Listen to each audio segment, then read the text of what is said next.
ওহী লেখক সাহাবী ছিলেন ইবনে কাসিরের বর্ণনা মতে 23 জন। কয়জন?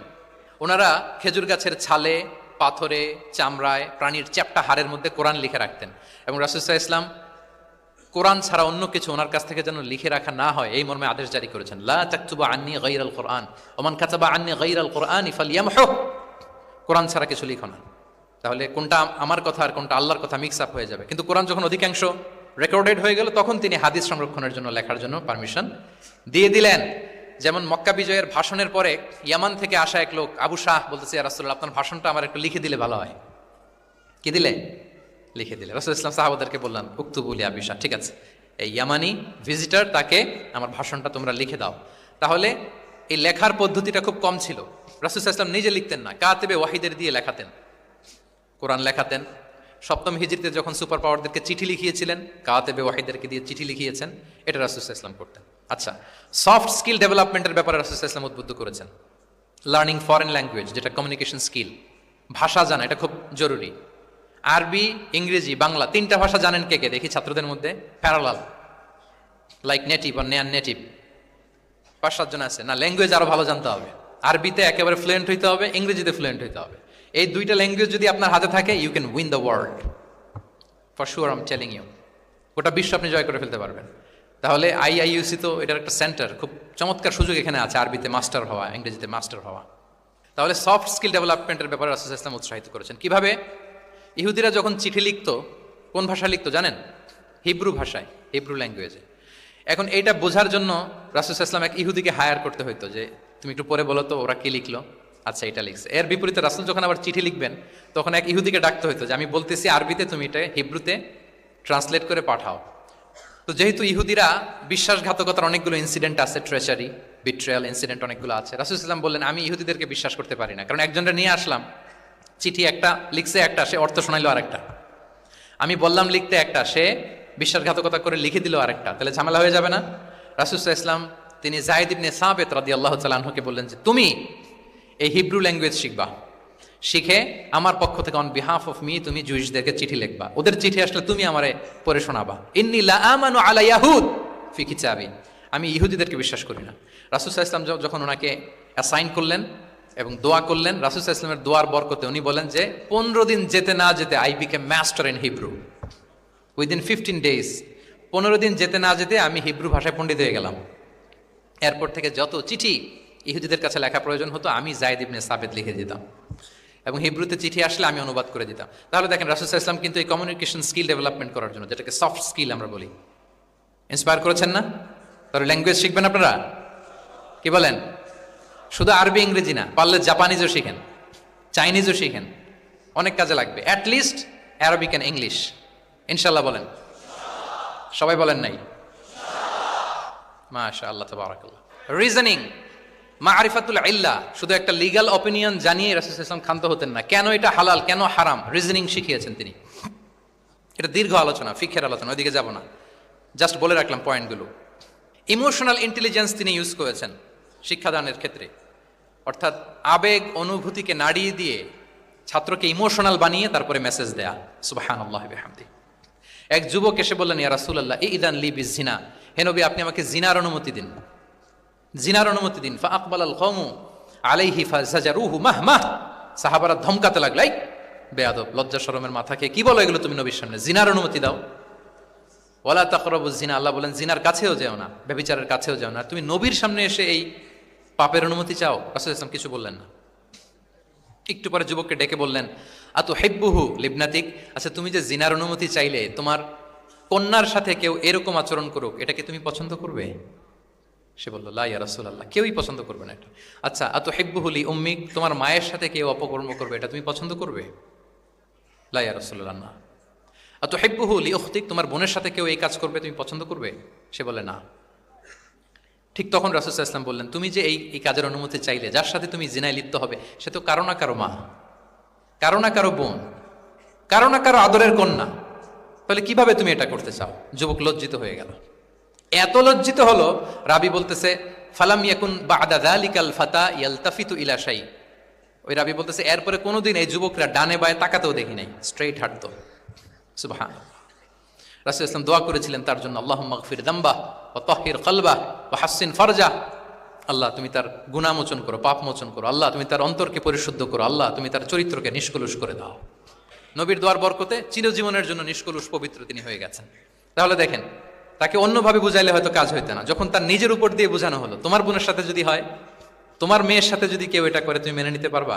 এটাকে বলে ইমোশনাল ইন্টেলিজেন্সকে কাজে লাগিয়ে, মানুষের আবেগ অনুভূতিকে নাড়িয়ে দিয়ে, teaching by touching the heart, teaching by touching the emotions. মানুষের ইমোশনে টাচ করে যখন আপনি শিখাবেন, ওই শিক্ষা সে জীবনেও ভুলবে। ওই যে শুদ্ধাচার আসবে, ওই যে আত্মশুদ্ধি হবে, ওইটার মতো আত্মশুদ্ধি আর কেউ করতে পারবে না। সম্মানিত সুধী, চাইল্ড এডুকেশন, বাচ্চাদেরকে কিভাবে শিখাতেন, এটা 1 মিনিটে বলে শেষ করে দেব। চাইল্ড তারবিয়া, ছোটদেরকে নানাভাবে রাসূল সাল্লাল্লাহু আলাইহি ওয়াসাল্লাম শিখিয়েছেন। ওমর ইবনে আবি সালামা তিনি বলেন, একবার রাসূল সাল্লাল্লাহু আলাইহি ওয়াসাল্লামের কোলে বসে, ছোটবেলায় কোলে বসার সৌভাগ্য আমার হয়েছিল, এবং আমাদেরকে খাবার দেয়া হলো। তো তিনি ছোট মানুষ, একবার এদিক থেকে খায় ওদিক থেকে খায়। রাসূল সাল্লাল্লাহু আলাইহি ওয়াসাল্লাম বলেন, ইয়া গোলাম, হে শিশু, সাম্মিল্লাহ, বিসমিল্লাহ বলো, ও কুল বিয়ামিনিক, বা হাতে না ডান হাতে খাও। দেখেন ছোটদেরকে কিভাবে শেখাতেন, তারবিয়া, চাইল্ড তারবিয়া। ও কুল মিম্মা ইয়ালিক, তোমার সামনে যেটা আছে ওইটা খাও, এদিক থেকে ওদিক থেকে, চারদিক থেকে নিও না। রাবি বলেন যে ফামা জালা তিলকা তু'মাতু বাদু, উনি বলতেছেন এরপর থেকে আজীবন আমার খাওয়ার স্টাইল এটাই হয়ে গেছে। নবীর ওই কথা আমার কানে ঘন্টার মতো বাজে। খাওয়া শুরু করলেই আগে আমি বিসমিল্লাহ বলি, ডান হাত দিয়ে নেই, আর আমার সামনে যেটা আছে ওইটা থেকে খাওয়া শুরু করি। দেখেন চাইল্ড তারবিয়া কিভাবে করতেন। তাহলে এটিকেটস অফ হ্যাভিং ফুড কিভাবে খাবে রাসূল ইসলাম শিখালেন। আপনারা জানেন যে হাশিমি খানদান, মানে বনু হাশিমদের জন্য জাকাতের সম্পদ খাওয়া, রাসূল ইসলামের বংশের জন্য জাকাতের সম্পদ খাওয়া হারাম। তো একবার জাকাতের সাদাকার খেজুর ছিল স্তূপ করা, রাসূল ইসলামের নাতি হাসান রাদিয়াল্লাহু তাআলা আনহু, ছোট্ট মানুষ, এসেই ওই খেজুর নিয়ে খেতে আরম্ভ করলেন। দূর থেকে রাসূল ইসলাম দেখে বললেন, কেখ কেখ এরমি বিহা। কেখ কেখ মানে আমরা বাংলা যেটাকে ওয়াক্থু, ওয়াক্থু মানে থু মেরে ফেলে দাও। এটা বলে তিনি হাসান রাদিয়াল্লাহু তাআলা আনহুর মুখ থেকে খেজুরটা বের করলেন আর বললেন, আলা তা'লাম আন্না লা নাকুলু সাদাকা, মানে নানা ভাই, আদরের নানা ভাই, তুমি কি জানো না আমরা সাদাকার সম্পদ খেতে পারি না, তাড়াতাড়ি ফেলে দাও। মুখ থেকে টেনে যে খেজুরটা নিয়েছিলেন হাসান রাদিয়াল্লাহু তাআলা আনহু, সেটাকে রাসূল সাল্লাল্লাহু আলাইহি ওয়াসাল্লাম বের করে দিলেন। তাহলে এখানে কনসেপ্ট অফ হালাল এন্ড হারাম ছোটবেলা থেকেই নানা ভাইকে উনি ক্লিয়ার করে দিচ্ছেন। আব্দুল্লাহ ইবনে আব্বাস রাদিয়াল্লাহু তাআলা আনহু রাসূল সাল্লাল্লাহু আলাইহি ওয়াসাল্লামের কি ছিলেন সম্পর্কে বলেন, কি ছিল? সবাই বলেন আওয়াজ করে। কাজিন, চাচাতো ভাই। আরেকটা সম্পর্ক ছিল রাসূল সাল্লাল্লাহু আলাইহি ওয়াসাল্লাম ওনার, আর কি হইতো? খালু মাইমুনা বিনতুল হারিস রাদিয়াল্লাহু তাআলা আনহা, তিনি ছিলেন আব্দুল্লাহ ইবনে আব্বাসের খালা। আর যেহেতু রাসূল ইসলাম বিয়ে করেছিলেন, ফলে রাসূল ইসলাম ওনার সম্পর্কের আরেক সম্পর্কে কি হয়? খালু। তো উনি খুব ছোট ছিলেন, এত ছোট যে রাসূল ইসলাম যখন ইন্তেকাল করেন তখন ওনার বয়স ছিল 13। আব্দুল্লাহ ইবনে আব্বাসের বয়স তখন কত? 13। তো ফলে ছোট মানুষ প্রায় খালার বাসায় রাতে থাকতো এবং রাসূল ইসলামের আশেপাশে ঘুমাতো। একবার রাসূল ইসলাম ওয়াশরুম করতে গেলেন দূরে, এবং রাসূল ইসলামের অভ্যেস ছিল ওয়াশরুম সেরে এসেই অজু করতেন। তো উনি এসে দেখে ওনার অজুর পাত্রে কে যেন পানি রেখে দিয়েছে। জিজ্ঞেস করলেন কে রেখেছে? বলা হলো যে আব্দুল্লাহ ইবনে আব্বাস রেখেছে। রাসূল ইসলাম এত খুশি হলেন যে এখন যে আমার এটা দরকার, ছোট্ট আব্দুল্লাহ এটা বুঝে ফেললো। উনি ওনাকে জড়িয়ে ধরে একটা দোয়া করলেন, আল্লাহুম্মা আল্লিমহুল কিতাব, আল্লাহুম্মা ফাক্কিহু ফিদ্দীন ওয়া আল্লিমহু তা'বিল। আল্লাহ আপনি আব্বাসকে কিতাবের জ্ঞান শিক্ষা দেন। এবং এই দোয়ার বরকতে উনি রাইসুল মুফাসসিরিন হয়েছেন। পৃথিবীতে যত মুফাসসির আসবে সব মুফাসসিরদের সম্রাট হচ্ছে আব্দুল্লাহ ইবনে আব্বাস রাদিয়াল্লাহু তাআলা। আচ্ছা, উনি কি শিখাতেন, কিভাবে শিখাতেন? তাহাজ্জুদের সময় রাসূল ইসলাম নামাজে দাঁড়ালেন, আব্দুল্লাহ ইবনে আব্বাস এসে রাসূল ইসলামের বাম দিকে দাঁড়ালেন। ছোট মানুষ, ভাবছে আমিও যে নামাজ পড়ি। আচ্ছা বলেন তো, যদি দুইজন হয় নামাজে, একজন ইমাম আর একজন মুসল্লি, মুসল্লি ইমামের কোন দিকে দাঁড়াবে? কিন্তু আব্দুল্লাহ ইবনে আব্বাস দাঁড়াইছে কোন দিকে? বাম দিকে, কারণ উনি ব্যাপারটা জানেন না। তখন রাসূল ইসলাম কি করলেন? হাত দিয়ে টেনে পিছন দিয়ে এনে ডান দিকে নিয়ে আসলেন।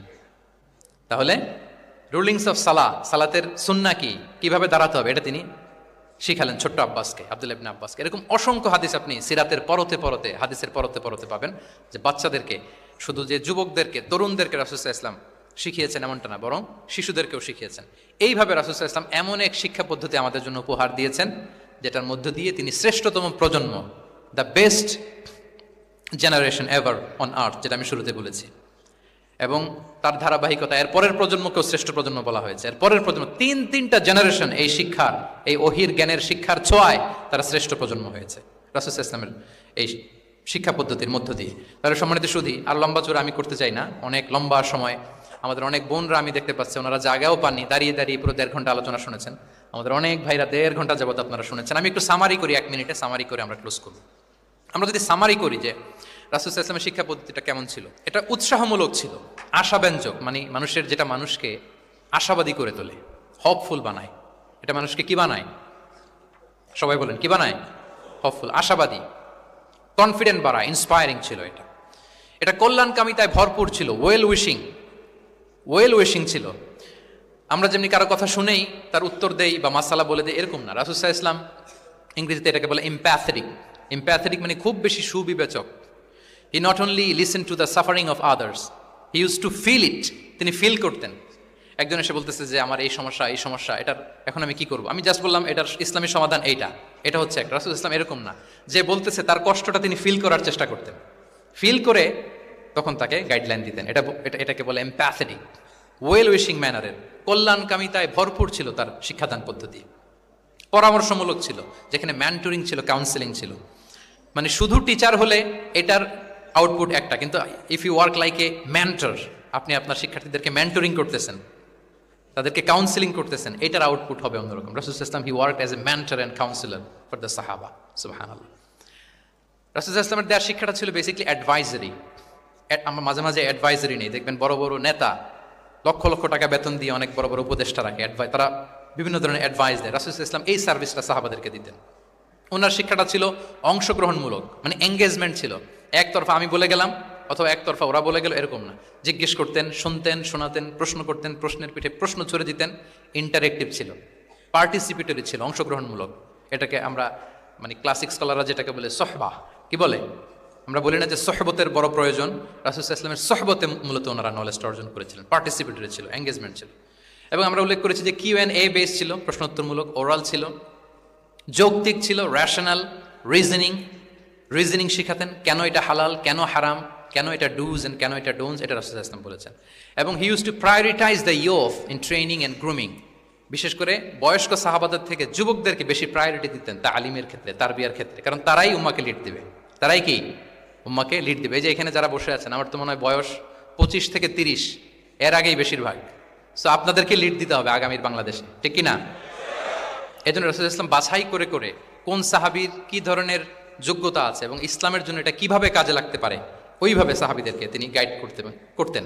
এবং সেটার ফলাফল তো আমরা দেখেছি। খয়রুল কুরুনি করনি সুম্মাল্লাযীনা ইয়ালুনাহুম সুম্মাল্লাযীনা ইয়ালুনাহুম। এই ওহির জ্ঞানের স্পর্শে, এই শিক্ষার, এই তালিমের স্পর্শে তারা শ্রেষ্ঠ প্রজন্ম হয়েছেন। এবং তার পরের প্রজন্ম 3টা প্রজন্মকে তিনি শ্রেষ্ঠ প্রজন্ম বলে ঘোষণা দিয়েছেন। আমি আর দীর্ঘায়িত করব না। আমরা যদি রাসূল সাল্লাল্লাহু আলাইহি ওয়াসাল্লামের আনিত এই শিক্ষা পদ্ধতি আমাদের শিক্ষা ব্যবস্থার মধ্যে ইনক্লুড করতে পারি, তাহলে আমরাও আমাদের প্রজন্মকে ওইরকম শ্রেষ্ঠ প্রজন্ম হিসেবে গড়ে তুলতে পারবো ইনশাআল্লাহ বিইذনিল্লাহ। আওয়াজ করে সবাই পড়ে ইনশাআল্লাহ বিইذনিল্লাহ। আমি সবাইকে আবারও অন্তরের অন্তঃস্থল থেকে শুকরিয়া জানাই। Discourse on prophetic teaching methodology, এই শিরোনামের আলোচনা প্রায় 1.5 ঘন্টা যাবৎ খুব মনোযোগের সাথে আপনারা শুনেছেন। আল্লাহ তাআলা আপনাদের সবাইকে কবুল করুন, আপনাদেরকে ভালো রাখুন, ঈমানের সাথে রাখুন।